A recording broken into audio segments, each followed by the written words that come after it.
We were doing great until that Bloomberg headline at the end of the video. But I'm really glad to be here, really. Yeah, thank you for coming. Well, look, you have, we're not going to go there right away, but you have earnings in a few months. You can just wipe that clean, right? That'll.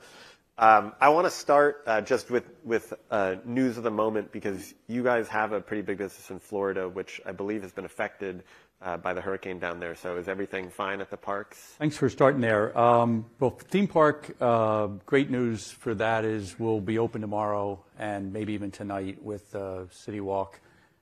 We also are the cable company right in Fort Myers and right where the storm came in. So a lot of devastation, as we all have witnessed. And fortunately, we have a culture, probably 1,000 people working on it today. We'll have people, as soon as power's back, we'll be back. Just had the storm a couple weeks ago, hit Georgia and Florida.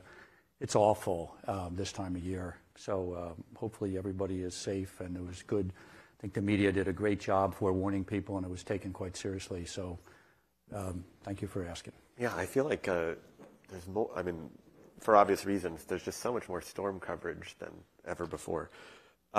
Maybe global warming? Yeah, that's probably why. No easy way to transfer off of it, but I'm glad everyone's okay. I wanted to start sort of big picture with you. Most of your peers, I'd say, a lot of them are getting out of the media business, right? So Sherry Redstone sells, Rupert sold a few years ago, or at least out of the entertainment business. AT&T and Verizon, sort of telecom companies, got out. You seem to be investing more in media and entertainment at a time where there's a lot of anxiety and uncertainty about it. Why does it make sense for Comcast to be in the entertainment business? And what do you see that's sort of bright about the future that maybe others don't agree with? Well, I think a broad statement like that, Larry Ellison just chose to get in. You're sponsored by AWS. There's, a complete change of who's enthusiastic and what do they bring to the party. And maybe some of those folks felt it was time to exit. We're pretty excited about the company we've got. We have, in the media part of the business, studios growing great. Some of the clips you said, I hope Wicked wins that poll, and more importantly, wins the box office. Fabulous bet by Donna and team last year. Oppenheimer, Chris Meledandri, you got Jason coming later. I'm just bummed out I'm not doing the hot wings. Your body will thank you. Yeah, and so, we have in Peacock a strategy, I'm sure we'll get into it a little more, that is a growth business for us. And we've also selling our Hulu stake. So we actually will have, very little money net in streaming in terms of losses versus profits. So, each company's different. Then we also have a broadband. The majority of the company that my dad started, Comcast Cable, now really a broadband connectivity business, Wi-Fi. If you were to go back 10 years and you said, let's design with you perfect knowledge of what the world looks like today, what would be a cool company? You would say, well, I'd like to connect everybody to what we're doing, whether it's in streaming or whether it's in AI or whether it's going to be in whatever comes next, Zoom calls, working from home. And we have the nation's most connected broadband customers. We have a converged service with wireless and broadband in more homes than AT&T, Verizon, T-Mobile combined. And a lot of that content, 100 million people every quarter coming to watch Today's Show, Tonight's Show, SNL, which is fabulous, as always, this year. And I don't know how Lorne Michaels can do it every time, but this being such an important year, what a great first two shows. And then film and television and the stories we have. And then, of course, sports. And I'm sure we'll talk a little about that as well. So I think we have a pretty great company. And I'm more excited. This will be our 60th year. My dad founded it. This will be, and last year was the most profitable year and the best year in the company's history. And, we're about to do earnings. Everything. We're going to have a great year this year by all the analysts' accounts, and maybe even the best year in the company's history are right there. And so why would you not be excited? You brought up Peacock. I'm curious. How long until Peacock is really a profitable and sustainable business on its own? Well, first of all, we don't look at it as on its own. So I'm not going to duck your question completely, but that's not how we're running the business. We're running it as part of the media business. So take the Olympics.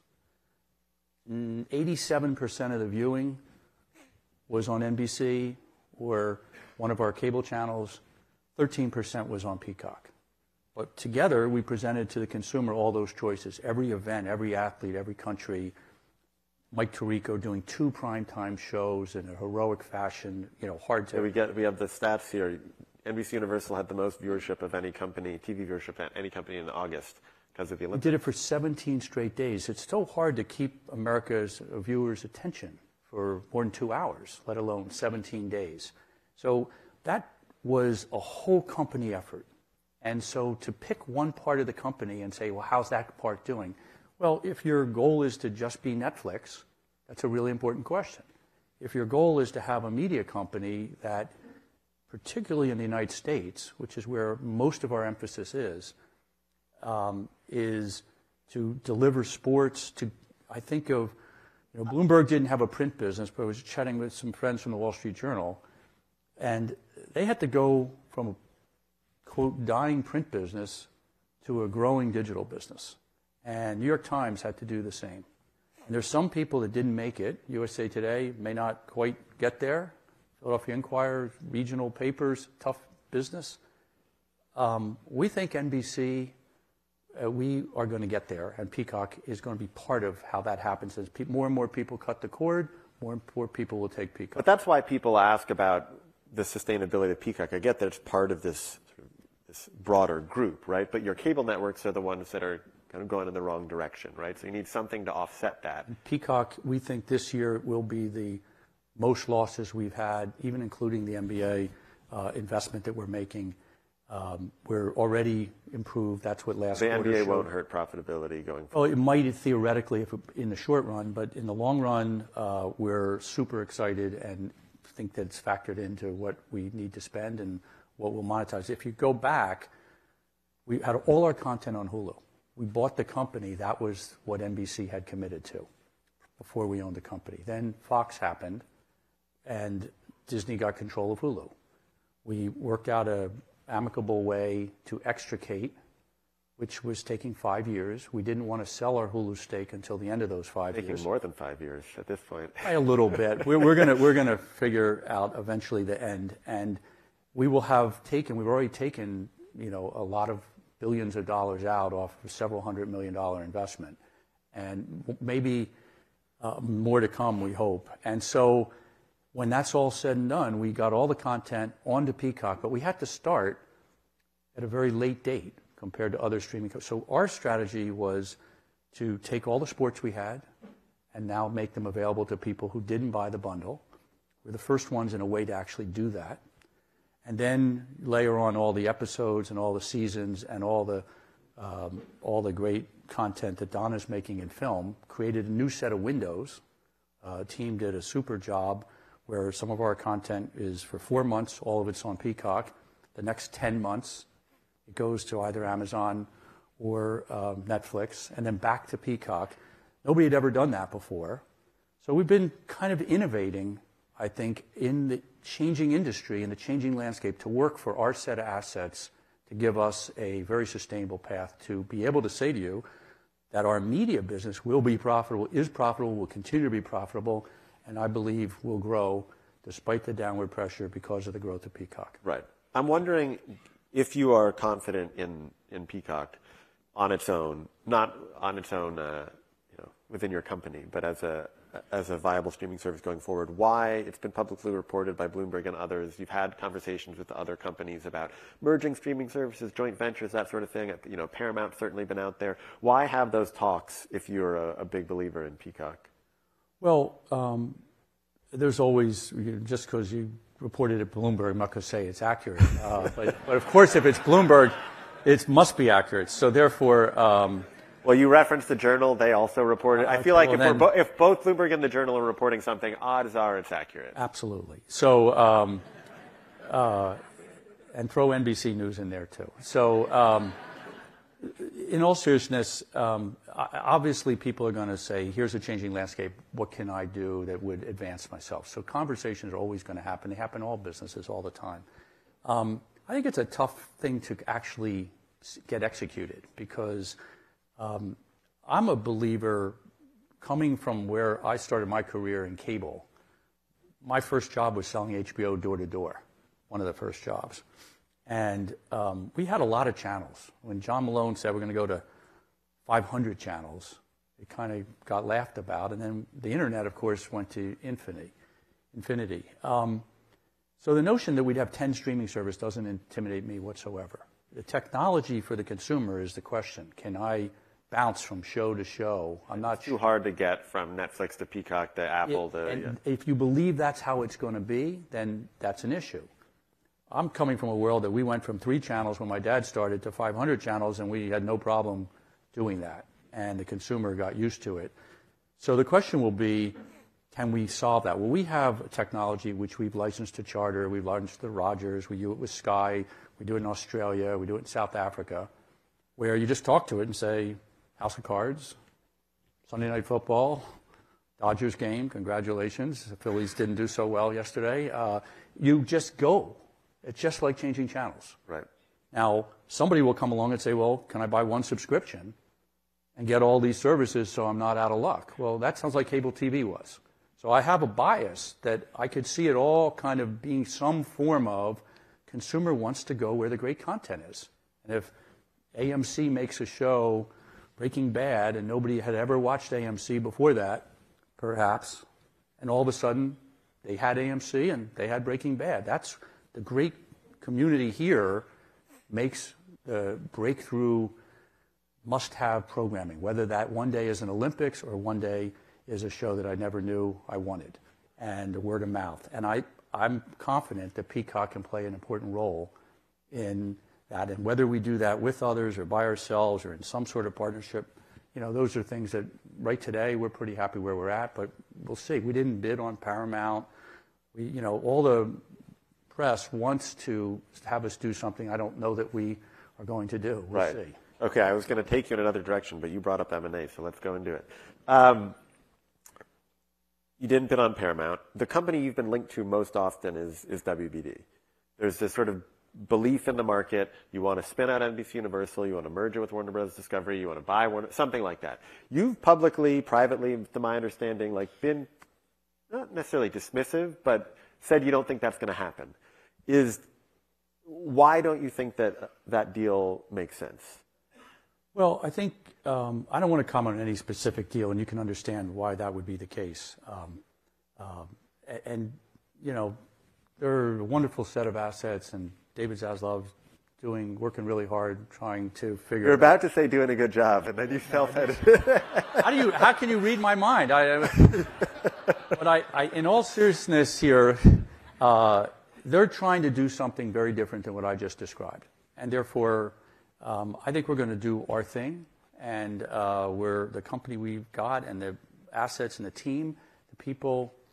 You can characterize it any way you want. I think we're on a good track, and I start because I think at its heart, the company we've got started with, again, before I was there for 50 years at NBC and 100 years at Universal, but take NBC. And the assets that have been created are appeal to Americans. And maybe they appeal to Britain, too. It's English-speaking for the most part. It's relevant. 100 million consumers touch us every 90 days. Most of the country watches something from NBC Universal. And how do we get that to the digital world and monetize that with digital ads? That's what we're trying to do. And we've got a broadband business and a television business at Comcast, Xfinity. So during the Olympics, we had almost double the viewing, 2x, in the Comcast homes. Because when you turned on the TV, there was all things Olympics in our X1 guide and our Zumo boxes. And I think that we have a playbook that works for us. Other companies are trying to chase Netflix. And you've got Netflix coming on later, done an incredible job everywhere in the world. But in the U.S., I think we can do an incredible job and are. And then we've got Sky in the U.K., which had been doing the same kind of thing in the U.K., so it kind of fits really well in our English-speaking. Universal does globally distribute. So we set up a partnership with Paramount, Sky, Showtime. We partner with others. There's always going to be conversations around how do we remain very relevant globally. But where we have our own distribution and our own platforms and our own set of skills, I think that's what we're focused on. Do you think the current regulatory climate, would you be able to buy a big media company? Look, I think that's not a reason that I would give you as an answer. Got it. Not to do something. You brought up cable. There was a belief, I think, among analyst executives for a while that there was what you'd call a floor, right? There's been a decline in the cable business, but at a certain point it would level off because a certain number of people would always want to pay for it, or would just have it, right? Like older people, whatever, sports fans, whatever it may be. The last 6 months, 12 months, it feels like there's been a little bit of a revision there where there's some discussion that maybe there isn't a floor, that it just falls to zero. When you're talking with your finance guys or strategy people, what do you see as sort of the base, the floor for cable? So that's not actually how I think we should think, because who knows is the answer to that question. I look at it as a consumer and then trying to have a set of products that we offer the consumer that we're indifferent to the answer. So if there's many people want to buy a bundle in video, great. We want to have the best bundle, and that's Xfinity. We have a talking remote, Emmy Award winning. We have all the content. We were the first people to put Netflix on that box. It was just as good as HBO. We could switch channels, everything you said earlier, no problem. We have, I think, the best entertainment operating system out there. At the same time, along came streaming in a much healthier way, and people said, I want to cut the cord. We make virtually the same amount of money, some cases more, if you take broadband only. Why do I say more? Well, we don't have to bill you all those extra fees, and we don't have to raise rates, and when you're unhappy about something, you call us. There's cost to doing business. Now you're buying your streaming, you're dealing directly with the content company. And we managed to get our business to where we're indifferent to the answer, virtually indifferent to the answer to that question. So I remember the first time I met Bill Gates, really sat down and had a meeting. He said, someday, this is in the 90s, the internet was just starting. You will have more data customers than you have video customers. At that point, we had zero internet, and we had, 20, 25 million video. Fast forward, we have 32 million broadband and half as many video. So we set up our company with fiber optics, with long-term investments, to anticipate what has happened. And now, are we perfect about that? Of course not. So I think there could be more decline. It could level off. YouTube TV, Hulu Live. Is it going to hurt your soul a little bit if YouTube TV surpasses you as the biggest cable operator? Not if they're using Xfinity broadband and watching NBC and watching Universal. We will have transitioned our company pretty carefully. We're going to, be pretty happy with the Comcast NBCUniversal we got. You brought up internet. Internet seems to also, it's not shrinking at all. Obviously, everybody needs it. But most people now have access to internet, right? There's maybe 30, 40 million homes or people that don't because of where they live. When you're thinking about the future trajectory and growth of your business, is there a business you're not in now that you feel like you need to be to sort of be a quote-unquote growth story? Or can you do it with the assets you have? Well, obviously, there are things like AI that intrigue everybody and make it fun and stimulating to want to go to work every day and what's happening. And I love technology, and it's inspiring and scary and all things in between. So I'd start to answer that by saying, okay, go back 10 years and ask yourself what you did with the internet. And then go back to that Bill Gates moment and what were you doing 20 years ago with the internet, whatever number of years. And we were doing pictures. And then we got to Napster. And we got to go down the list. Right. And now we're into 4K and we're working from home and we think we're done. And the way I keep score is bits per home. And if you look at the CAGR of bits per home, it's gone up 25, 30% since 1997. Every year we're doing more. We hope there are bits, but they're your bits. There's everybody in this room's bits. It's video cameras. It's hopefully healthcare. And do you get, like, as that keeps growing, as it moves maybe to other devices, you feel comfortable that your company will capture enough of that? So to name drop one other person who I think understood this way better than me. First time, or got to many times go visit with Steve Jobs to try to get an Apple box to be our box. And we were trying to merge boxes. And of course they have Apple TV, we have our box. Never actually happened. And in one of the meetings he said, well, you should give up because we're going to win that. Well, you should put Wi-Fi in all your boxes. And that's how you'll win. And you should be the best pipe. And he said, the best dumb pipe. And I said, well, that doesn't sound very exciting to be the best dumb pipe. And we would edit that when I go home. So I went home, went to our chief technology officer and said, what's Wi-Fi? And today we have the nation's biggest Wi-Fi network. And we have more customers. And 90% of your cell phone usage, 90% is Wi-Fi. Right. And that's because 70% of all the bits going over the internet right now are streaming. And streaming wasn't here 10 years ago. So I sit here and say the most exciting thing about our company is what's coming in the next 10 years that happens in innovation around the world, hopefully here in America, hopefully Silicon Valley, in LA and everywhere else, Philadelphia, and that we're going to continue to have bits per home go up. And whether that's Apple Vision Pro, streaming sports is a natural. When we had one football game in America, went from CBS, NBC, and Fox, had Thursday night. And it moved to Prime. So it went from TV to streaming. The number one night in bits traveling the internet in America was Sunday night. Thank you, HBO.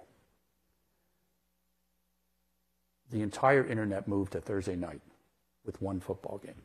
So the number one night in consumption on bits, and of course we came along with the wild card game last year exclusively on Peacock, was the single biggest night in the internet's history in America. Worked flawlessly, super proud of that moment, led us to the Olympics. I think we're just scratching the surface. All regional sports, the Dodgers games. If you can fix the regional sports network business, I will thank you. It's going to reinvent itself in streaming, right? Where else is that going? And so more and more, that cord-cutting question, which side of that are we on? Because the more it happens, the more broadband we're going to sell. The more broadband is going to be valuable to you as a consumer, the more it's going to differentiate from wireless. We have the best network. So I go back to what Jobs said. Let's be the best network. We'll edit out dumb. And let's make sure we never lose sight of that. And that's where we're investing. So again, going back to for our company, look like a winning hand, it's be on the side that you don't care what the answer is to that question. If the consumer wants to cut it, yes, that will hurt some parts of our company. But other parts of our company are going to succeed, and that's going to be, indifferent or net good. You brought up sports. You just made a really big deal for the NBA. So I'm told. This is publicly announced now, no? Oh, yeah. Very excited about it. Two questions. One, I know the packages aren't exactly the same, but the price doubled this time, more than doubled. How do you pencil out the math on that? Because one of the criticisms that a David Zaslav would level, he's a loser in this circumstance, would be you overpaid. There's no way that those numbers make sense. Well, we'll see, right? Who knows? He's suing to get it, so I don't think that that's a good one. Well, he believes he'll have to pay less if he wins that lawsuit, I believe. Okay. So you had Disney, Amazon, ourselves, and potentially those guys. And if you took it on a per-game basis and adjusted that one is the finals, we didn't get those, we got the semifinals, so adjusted a regular season, add it all, and get it down to some sort of game per CPM, or however you would look at it, we're all basically paying the same price. In our case, we got the most quantity, as well as some incredible quality. And so the life cycle of Peacock and where we're at, it is going to be a big driver. It's a 9-month product. It is relevant to a really growing, diverse, young audience, exactly what we want for Peacock. It fits in with right in the schedule after Sunday Night Football. We've got Olympics. We've got many other great events. And so we think this is what the market was. It's about a once every 25 years, 20 years that there's a platform change. We were in the right place at the right time. Team Mark and Rick Cordell and Mike Cavanaugh, others, fantastic job making it happen. And we really admire what the NBA is going to do, has done, and we're excited to be a partner. Couldn't be more excited. Does that mean you're like, are you sort of out on the next big, like UFC's coming up next year? You sort of made your bet, that's not for you, or do you still have the spending to go after? We haven't, I don't want to speak on any one. We haven't typically done that property, but we had NBA on NBC. Felt like I know, I grew up with it. Right? There's a real, just incredible enthusiasm at NBC Sports and across the whole company that this is going to be an engine for growth for the many, many years, and hopefully it'll be a 20, 30-year relationship or long after I'm gone. So I'm excited. I think, unfortunately, we're about out of time, but I did want to ask you one more question because you always the one more question. No, this one's easy. You brought up I'm ending on an easy note this year. You brought up Steve Jobs. You brought up Bill Gates. When you go to like the billionaire summer camps, right? Like the who's your clique? Who are? I was helping my wife recover from knee surgery. I wasn't there, so I didn't go to any camps. It's been a great. No, it's a fun industry, right? And what happened over time, and the first time my dad and I were invited to that, we went together. We always asked to stay in the same room and just use it as a chance to like pinch ourselves that a company, when I got out of college, went to work for Comcast, we had 20 million in revenues. And this year, give or take, no guidance here, but call it 120 billion. And it's like only in America. So I think when we get to go and see the change, and what's obviously changed over the years is now the technology. Google, the first time they showed up, or Yahoo. I remember Warren Buffett asking a question of Yahoo, of Jerry Yang or something like, well, tell me how you monetize. And, nobody could understand. And now, of course, the world's changed. And so I think that's what has allowed our company, we've tried to partner with those and say we don't have all the answers and keep some certain sort of humility as we continue to be in a very tough business and changing and keep our enthusiasm and attract great people. And that's what we're trying to do. Your dad started to pass the reins to you at a pretty young age, right? Have you thought about that in your circumstance at all? I always, it was a very different company. We have great kids who are doing their own thing in life. We'll see. But Mike Cavanaugh, we've attracted people over time who I think if I'm hit by a bus, our company's in great shape. But we've been able to use the 2-tier stocks that my dad created to kind of have a stability and a long-term investor owner mentality by trying to recognize the public duty and importance of being a best-in-class company.